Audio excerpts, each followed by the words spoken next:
রাঙ্গামাটি জেলা বিএনপি ও অঙ্গ সংগঠনের দুই নেতার মৃত্যুতে গভীর শোকের ছায়া নেমে এসেছে দলীয় অঙ্গনে। কাপ্তাই উপজেলা বিএনপির প্রশিক্ষণ বিষয়ক সম্পাদক ও রাঙ্গামাটি শ্রমিক দলের সহ সাধারণ সম্পাদক মোহাম্মদ আয়ুব আলী এবং বিএনপির সদস্য মোহাম্মদ আজাদ বৃহস্পতিবার ইন্তেকাল করেছেন। ইন্না লিল্লাহি ওয়া ইন্না ইলাইহি রাজিউন। কাপ্তাই প্রতিনিধি রিপন মার্মার প্রতিবেদনে থাকছে বিস্তারিত। পরিবার সূত্রে জানা গেছে, মোহাম্মদ আয়ুব আলী ভোর ৬টায় ও মোহাম্মদ আজাদ সকাল ৯:৩০টায় নিজ নিজ বাড়িতে মৃত্যুবরণ করেন।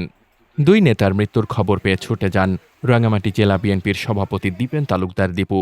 এক শোক বার্তায় তিনি বলেন, সাবেক রাষ্ট্রপতি শহীদ জিয়াউর রহমানের আদর্শ ও বাংলাদেশ জাতীয়তাবাদী দর্শনে গভীরভাবে আস্থাশীল ছিলেন মোহাম্মদ আয়ুব আলী ও মোহাম্মদ আজাদ। কাপ্তাই উপজেলা বিএনপিকে সংগঠিত, গতিশীল ও শক্ত ভিত্তির উপর প্রতিষ্ঠা করতে তারা নিবেদিত প্রাণ ছিলেন। গণতান্ত্রিক অধিকার প্রতিষ্ঠার প্রতিটি আন্দোলনে তাদের সক্রিয় অংশগ্রহণ ছিল প্রশংসনীয়। তিনি আরও বলেন, আমি তাদের মৃত্যুতে গভীরভাবে শোকাহত। মহান আল্লাহ যেন তাদের জান্নাত দান করেন এবং শোক সন্তপ্ত পরিবারকে এই শোক সইবার শক্তি দেন। দুজন নেতার জানাজা বাদ আসর কাপ্তাই বিএফআইডিসি জামে মসজিদ প্রাঙ্গণে অনুষ্ঠিত হয় এবং পরে লগগেট কবরস্থানে দাফন সম্পন্ন করা হয়।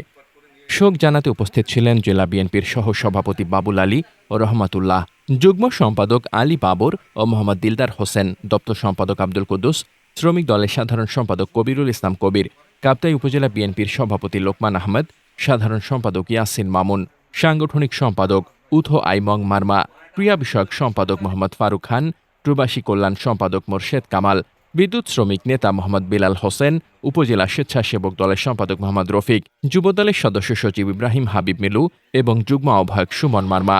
এছাড়াও জেলা, উপজেলা ও ইউনিয়ন পর্যায়ের বিএনপি এবং অঙ্গ সহযোগী সংগঠনের নেতাকর্মীরা জানাজায় অংশগ্রহণ করেন। দুই নেতার মৃত্যুতে রাঙ্গামাটি বিএনপির সর্বস্তরে শোকের ছায়া নেমে এসেছে। মোহাম্মদ শামীম রেজা, দৈনিক খোলা চোখ।